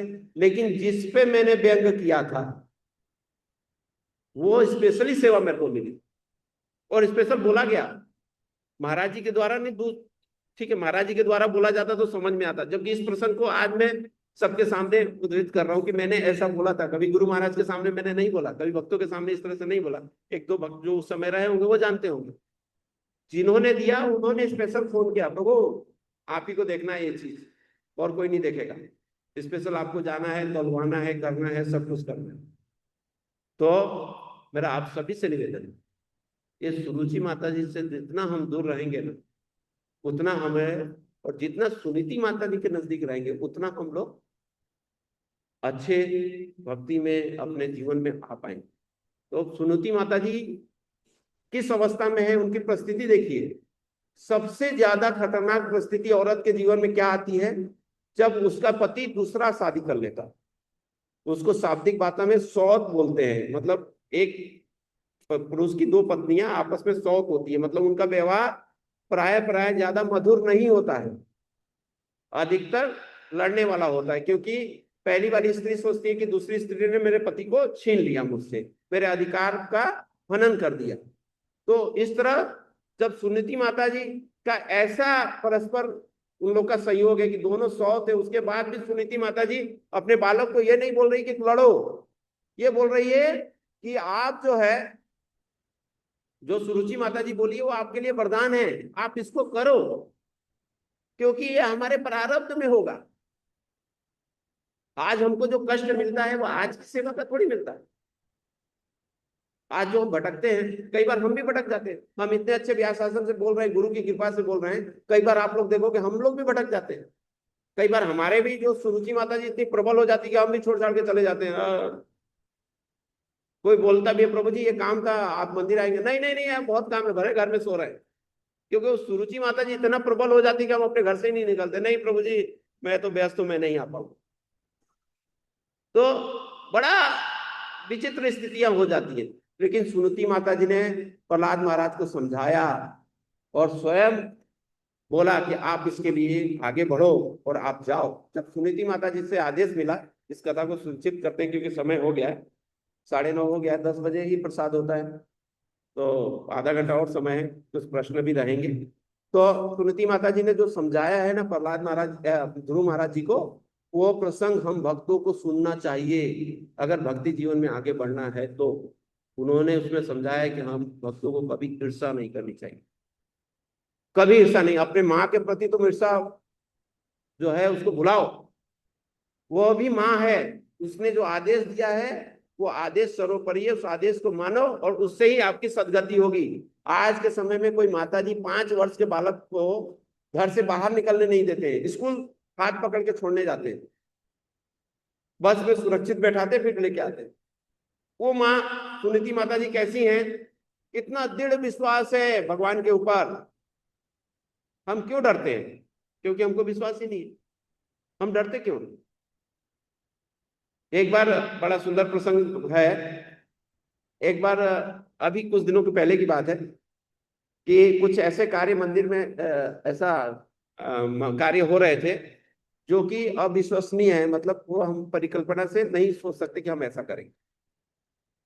तो इस पे जो है ना गुरु महाराज कोई भी ऐसा कार्य करते जिसमें मतलब मैं अपनी सहमति, मेरी सहमति नहीं रहती है, तो महाराज बहुत ज्यादा संबल देते हैं, चिंता मत करो, तुमको चिंता करने की जरूरत नहीं है, ऐसा कर। तो बड़ा चीजों को जो है ना मैं शांत होकर हम लोग हट जाते हैं। फिर तो उसमें इस प्रसंग में उस चीज की पुष्टि हो रही है, और बाद में भी मैंने इस चीज की देखा है, जिसको अपने इष्ट पे भरोसा होता है ना, जिसको अपने भगवान पे भरोसा होता है ना, जिस तरह छोटा बालक हमारी गाड़ी में बैठता है तो पूछता नहीं है लाइसेंस है क्या आपके पास, पापा लाइसेंस है, ढंग से चला ले, तो कभी नहीं पूछता है, क्योंकि उसको उस पर भरोसा रहता है। उसी प्रकार जिसको अपने इष्ट पे भरोसा रहता है वो किसी से नहीं डरती। और हम जो है उस परिवार में आने के बाद भी डरते रहते हैं। श्रील प्रभुपाद जी के पास अब देखेंगे हमेशा चारों तरफ शेर है, कहीं भी जाएंगे 2 शेर का आसन, जैसे अब ये शेर का आसन कैसे मिला मुझे, क्योंकि हमारे परंपरा से आया है। गुरु हमारे श्रील प्रभुपाद जी उस आसन पे बैठते हैं, उसके बाद गुरु महाराज उस आसन पे बैठते हैं, इसलिए शेर वाला आसन मिला है कि शेर की जैसे दहाड़ के रहो। यहाँ जितने पुराने भक्त हैं जिन्होंने गुरु महाराज का अगर संग किया है, तो कभी आपने नहीं देखा होगा महाराज को कि मेमने जैसा किसी को बोले, हमेशा शेर दहाड़ के ही बोलते हैं। और कई बीचों में प्रसंग में मैंने देखा है, कई कई कई लोगों का आध्यात्मिक, कई सभा में बैठे हैं, अगर कुछ गलत हो रहा है तो बर्दाश्त नहीं करेंगे, शेर जैसा ही दहाड़ के बोलते हैं। लेकिन हमारी स्थिति क्या है, हम वहां तक पहुंच ही नहीं पा रहे। आसन तो मिल गया है, बैठने का आसन तो मिल गया, लेकिन अंदर से वो नहीं बन पाए। क्यों नहीं बन पाए? क्योंकि हम उस नीति को नहीं अपना पा रहे। अगर उस नीति पे चलते तो कहीं भी जाके करते। श्रील प्रभुपाद जी मलेच्छ देश, जो विदेश में जब गए हैं, श्रील प्रभुपाद जी की लीला अमृत आप पढ़ेंगे, किसके भरोसे गए? सिर्फ अपने गुरु महाराज के आदेश का पालन करते। कोई ऐसा आदेश का पालन नहीं है। इतना बड़ा संकल्प लेके जाना, जलदूत में, वो जहाज, पानी वाले जहाज में। आप लोगों को अभी बता दूं, ट्रैक्टर किसने किसने देखा? सबने देखा होगा ट्रैक्टर। आप ट्रैक्टर पे बैठ जाओगे ना तो यहां से जसवंत चौक तक नहीं जा पाओगे। क्यों? ट्रैक्टर जब चलता है तो ऐसे ऐसे कंपन करता है, तो आपका शरीर पूरा हिलेगा, फिर आपको उल्टी होगी। उससे भी कई गुना जल जो पानी जहाज होता है और जिसमें सामान भरा रहता है। आप लोगों ने कभी ट्रक में नहीं बैठे होंगे, इन सब चीजों में आप बैठेंगे ना, ये गाड़ी को इतना भारी बनाया जाता है कि ये वजन ढोए, तो थोड़े से भी रोड खराब होने पे वो अव्यवस्थित हो जाती है। और जब श्रील प्रभुपाद जी गए उस जहाज में, और किस अवस्था में गए आप सोचिए। हम इस अवस्था में ट्रैक्टर में बैठने से डरते हैं, और श्रील प्रभुपाद जी किस अवस्था में गए। जाते हुए इतनी कठिनाइयां हुई, लेकिन लक्ष्य क्या था? मेरे गुरु महाराज का आदेश है कि आपको अंग्रेजी भाषा बहुत अच्छी से आती है, अंग्रेजी भाषा हमारे ग्रंथों का भी वितरण होना चाहिए। और उनके गुरु महाराज का आदेश कहाँ से मिला था? फिर स्वयं चैतन्य महाप्रभु ने बोला था कि पृथ्वी में जितने स्थान है वहां हरि नाम का प्रचार होना चाहिए, मेरे नाम का प्रचार होना चाहिए। तो आप एक छोटा सा संकल्प लेके अगर आप आगे बढ़ते हैं सुन्नति के साथ, तो आपको जीवन में भक्ति जीवन इतना आगे बढ़ेगा, आपको पीछे कोई नहीं कर सकता है। इसके जस्ट इस श्लोक के जस्ट पहले नारद जी जो है ना उनको बता रहे हैं, भगवान की सेवा करने से आपको चारों पुरुषार्थ मिलते हैं,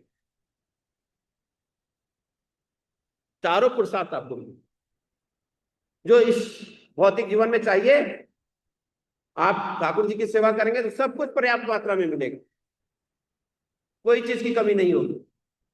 आज एक छोटे से संस्थान में भी कोई सेवा करता है। आज हम मुस्कान संस्थान से जुड़े हैं, हमको किसी राज्य में किसी जगह जाने को सबसे पहले लोग हमारे रिश्तेदार क्या पूछते हैं, अरे आप लहसुन प्याज नहीं खाते हो, कहीं जाते हो तो क्या करते हो? यहाँ जितने भक्त बैठे हैं कोई मेरे को बता दे, एक आध दिन की बात छोड़ दे, वो हमारी तपस्या पूरी नहीं हुई तो अलग बात है, कौन भूखा रह जाता है कहीं जाता है तो उसको प्रसाद नहीं मिलता है? कौन सी जगह में प्रसाद नहीं मिलता है पूरे भारतवर्ष में? कौन सी जगह प्रसाद की कमी रहती है बताइए? कहीं कमी नहीं रहती। तो हम उस तरह से नीति से प्रवृत्त हमारा मन में आता ही नहीं। श्रील प्रभुपाद जी के मन में था मेरे गुरु महाराज का आदेश उसको पूरा करना है। आप गुरु महाराज के आदेश, कोई भी आदेश को लेकर आप पूरा करिए, आपको पूरा नहीं होए उस दिन आके आप बताइएगा। लेकिन हाँ, सुनुति से चलना है, सुरुचि से नहीं होगा, अपने मन से नहीं होगा। 16 माला जब कैसे करना है, जब गुरु महाराज जब दीक्षा देते हैं तो आपने देखा होगा भक्ति सिंधु से महाराज बताते हैं कि आपको भक्ति जीवन में क्या क्या करना है, 4 नियम के पालन के अलावा हमको आगे क्या करना। 2 चीजें होती हैं। आदमी, जितने भी लोग हैं सबने पढ़ाई की है, कुछ पढ़ने के लिए पढ़ते हैं, सिर्फ पढ़ना है, और कुछ बनने के लिए पढ़ते हैं। कुछ बनने के लिए पढ़ते हैं और कुछ पढ़ने के लिए पढ़ते हैं। मतलब घर वालों ने भेज दिया यार पढ़ लो यार, पास तो हो जाएंगे ना, आ जाएगा ना 30 नंबर, आगे बढ़ो यार। और कुछ बनने के लिए पढ़ते हैं। जो बनने के लिए पढ़ते हैं वो सुनीति नीति के साथ पढ़ते हैं कि मेरा पहला अध्याय खत्म हो गया, ये मेरे को याद हुआ कि नहीं हुआ, दूसरा अध्याय खत्म हो गया, ये याद हुआ कि याद नहीं हुआ, तीसरा अध्याय खत्म हुआ, ये याद हुआ कि नहीं हुआ। तो वो कुछ बनते हैं। हमें सिर्फ रविवार के दिन सिर्फ मंदिर में आके और सिर्फ प्रसाद खाने के लिए आने की, कथा सुनना है, 2 घंटा सुनना पड़ता है, बाकी प्रसाद अच्छा मिलता है। तो हम तिलकधारी और धोती कुर्ता वाले ही रहते हैं। अगर इसमें कुछ बनना है तो हमको हमारे आचार्यों की नीति पे चलना पड़ेगा, हमारे वो नियम पे चलना पड़ेगा। श्रीमद् भागवत कथा हमको यही बताती है कि हम कैसे अपने परम लक्ष्य को पा सकते हैं। हमारा परम लक्ष्य क्या है? भगवान की सेवा। और हृदय से पूछा जाए तो हमको पूरे हफ्ते में भले एक दिन ही मिलता है तो हम क्या सेवा कर पाते? जब भगवान की ही सेवा करनी है तो हम क्या कर पाते हैं? हृदय से पूछा जाए कि मैं क्या सेवा किया जी। कई कई बार हम इस चीज को नहीं समझ पाते हैं। आप वैष्णव की मुद्रा, चैतन्य चैतामृत में आता है कि वैष्णव की मुद्रा आप नहीं समझ सकते, आपकी शक्ति नहीं समझ ली। कई बार आप लोग देखे होंगे कि गुरु महाराज कई बार कथा समाप्त होने के बाद, चलो जी ये ईंट यहाँ पड़ा, इसको ठीक कर दो, ये चीज कर दो, ये चीज कर दो। तो कई भक्तों के मन में क्षोभ आ जाता है, अरे महाराज जब देखो तब कुछ ना कुछ सेवा देते ही रहते हैं। क्यों देते हैं? क्योंकि आपका लक्ष्य वही है। आज हमारे जीवन में आप समाचार पत्र उठा के पकड़ लो, आप कोई न्यूज देख लो, कुछ भी देख लो, जहां सुनोगे वहां आपको पता चलेगा कि आज फलाने जगह फलानी बच्ची के साथ ऐसा हो गया, फलानी बच्ची के साथ ऐसा हो गया, फलानी लड़की के साथ ऐसा हो गया, युवती के साथ ऐसा। एक क्यों हो रहा है? हमारे जमाने में हमारी जो बहनें थी उनको बड़ी होने के बाद भी हमको अधिकार, छोटे होने का अधिकार दिया जाता था कि हम लोग डांट देते थे। क्यों? क्योंकि उनको ऐसा बनाया जाता था कि शुरू से उनका प्रवेश होता था कि हमको किसी के अधीन रहना है, हमको सुनना है। सुनने की प्रवृत्ति उनमें रहती थी। वो जब अपने पिता के अंडर में रहती थी, अपने भाइयों के अंडर में रहती थी, तो उनको आदत थी। तब वो अपने पति के घर में जाती थी तो सास की भी बात सुन लेती थी, ससुर का भी बात सुन लेती थी, और पति की भी बात सुन के अपना जीवन निर्वाह कर लेती थी। लेकिन आज की स्थिति में कोई किसी का सुनने को तैयार नहीं है। तो क्यों नहीं भ्रांतियां हो?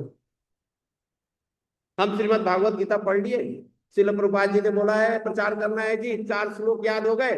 हमारी साधना कुछ नहीं है, हमारी नीति कुछ नहीं है, हमारी मंगल आरती कुछ नहीं है, हमारे 16 माला जप नहीं, हम प्रचार करने निकल जाते हैं। जब वहां से जब थप्पड़ पड़ता है तो हम, अरे तो बहुत झंझट वाला काम है जी, ठीक है भैया अपना पुराना ठीक। क्यों? हमारे पास नीति नहीं, हमने गुरु का शरण ही नहीं लिया, कहां से हम आगे बढ़े? हम लोग कभी कभी सेवा में जाते हैं तो हम लोग 4-5 आदमी होने के बाद भी हम लोग परेशान हो जाते हैं। अरे कोई और आ जाता तो ये सेवा कर लेता, कोई आ जाता ये सेवा कर लेता। आप लोग को जान के आश्चर्य होगा, स्वयं गुरु महाराज बैठे हुए हैं, आप गुरु महाराज जी से पूछ लीजिएगा, 1 मिनट लेट हो रहा था, महाराज जूहू टेम्पल में सेवा दे रहे थे, महाराज वहां हेड पुजारी के रूप में बहुत दिनों तक सेवा की है। महाराज का स्वयं श्रील प्रभुपाद जी ने महाराज को आदेश किया है बोलो, जबकि उस समय कितने लोग सेवा करते थे महाराज के साथ, आपको जान के आश्चर्य होगा। बड़ी मुश्किल से महाराज के साथ जो है उस समय परम पूज्य गोपाल कृष्ण महाराज जी भी सेवा करते थे, बहुत कम भक्त थे। शुरुआती दौर में आप जाएंगे ना, जो इस्कॉन के नाम से हम कहीं जाते हैं, आप लोगों को विश्वास होगा, कलेक्टर के ऑफिस में अगर हमने कार्ड भेज दिया इस्कॉन मंदिर से आए तो तुरंत बुलाते हैं वो। क्यों? किसके बल पे? ये गुरु महाराज लोगों की सेवा है। इन्होंने ऐसा स्थापित किया है इस्कॉन को, इतना इतने उच्च स्तर पे स्थापित किया है अपने गुरु महाराज के नाम का, कि सिर्फ नाम सुन के आदमी अंदर बुलाता है। जिला अधिकारी, जिला का राजा सिर्फ नाम सुनता है, अरे इस्कॉन मंदिर से आए भेजो। एसपी के पास चले जाएंगे, कभी चलना हमारे साथ, हम देंगे कार्ड, देखना लोगों की लाइन लगी रहेगी, बुला लेंगे। क्यों? क्योंकि इस इस्कॉन को स्थापित करने के लिए पूरा अपने गुरु महाराज की क्या सेवा होती है।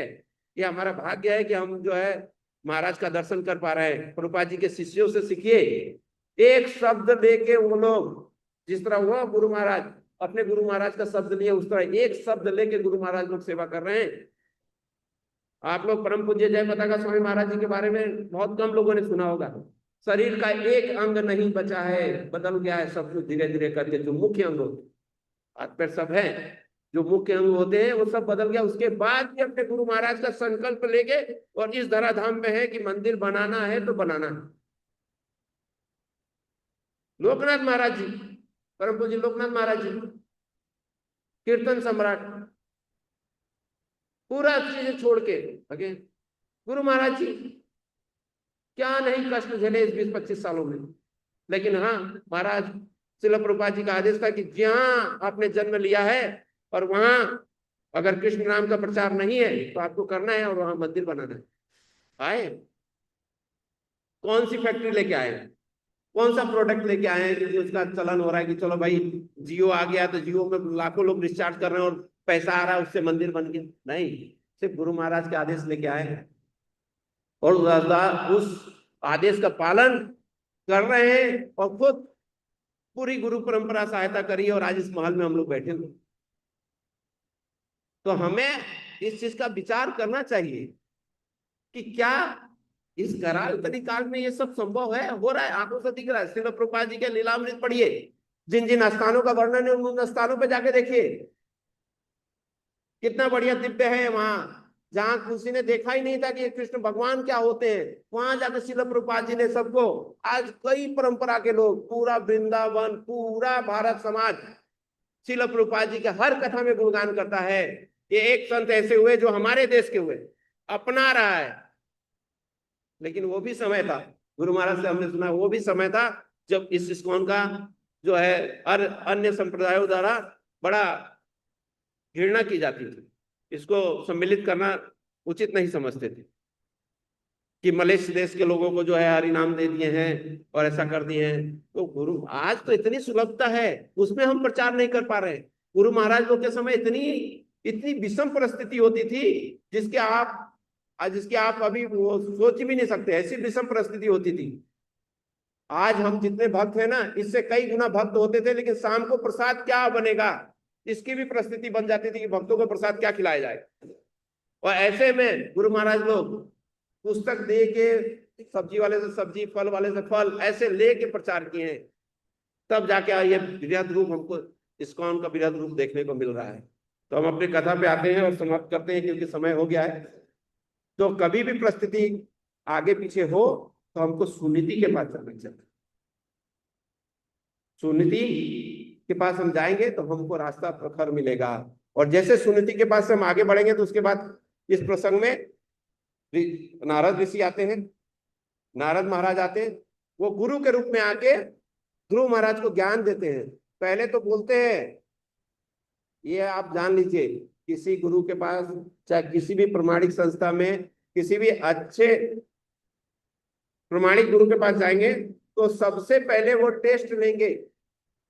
आज भी किसी स्कूल, और किसी कॉलेज में, अच्छे कॉलेज में एडमिशन चाहिए तो पहले टेस्ट देना पड़ता है कि नहीं देना पड़ता? देना पड़ता है ना? जोर से बोलिए आप लोग। देना पड़ता है ना? उसी प्रकार नारद जी ने भी ध्रुव महाराज का टेस्ट दिया। बोले अरे तुम तो क्षत्रिय हो, क्षत्रिय के पुत्र हो के जो है आप ये भक्ति भाव पूजा के लिए चले गए हो, आपको माता ने थोड़ा क्या बोल दिया, आप तो उत्तेजित हो गए। ऐसा करके उनको पहले ट्राई किए कि ये उस लायक है कि नहीं है। इसलिए हम गुरु महाराज के पास आते तो महाराज हर समय टेस्ट करते हैं कि कितने पानी में है, कितना कितना इसमें प्रेम आया है, भगवान की सेवा में जाने लायक हुआ है कि नहीं हुआ है। क्योंकि गुरु महाराज ने जवाबदारी ली है आपको भगवान की सेवा में जोड़ने की। तो इसलिए वो जो हमारी परीक्षा होती है तो उसमें से हमको घबराना नहीं चाहिए।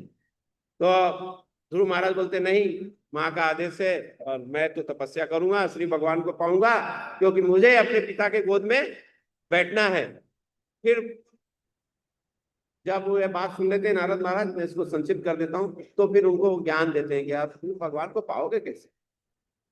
और बड़ी अद्भुत लीला हुई है कि जब नारद जी ने देख लिया कि ये गुरु महाराज परिपक्व हैं भगवान को पाने के लिए, तो उनको सुंदर रास्ता बताते हैं। बोलते हैं कि आप यहां से चले जाओ और जाके जो है आप तपस्या करोगे तो किस तरह करोगे, सारी विधि बताते हैं, वो नीति बताते हैं। फिर उन्होंने महाराज जी ने ही गुरु महाराज को मंत्र देते हैं। कौन सा मंत्र देते हैं? ओम नमो भगवते वासुदेवाय।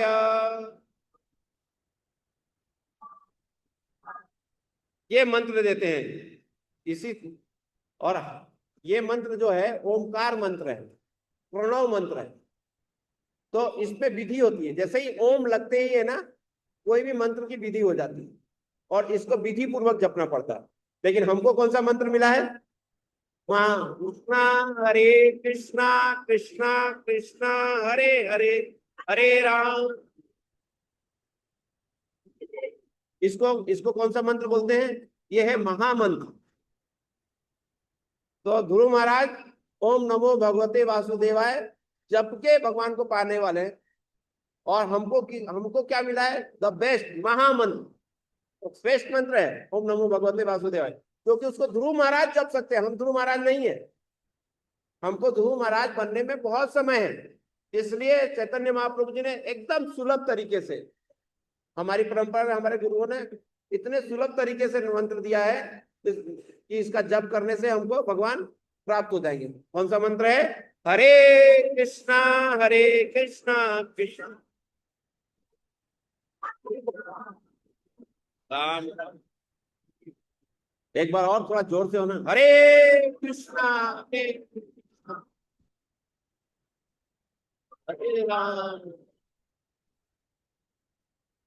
तो ये जो कथा है, हम लोग विश्राम की तरफ चलेंगे। इस कथा का संक्षिप्त विवरण यह है कि अब जब हम घर से निकलते हैं भगवान की इच्छा को लेके, तो बीच में हमको हमारे को भगवान जो है गुरु भेजते ही हैं। तो हमें गुरु की भी नीति का अनुसरण करना है, उनके बताए हुए रास्ते पे चलना है। उसके बाद गुरु क्या देते हैं? मंत्र देते हैं, उस मंत्र को जपना है, तब जाके हमको भगवान मिलेंगे। तो मैं इस कथा को यही विश्राम करता हूँ। हरे कृष्णा कृष्णा हरे हरे हरे राम राम राम हरे हरे।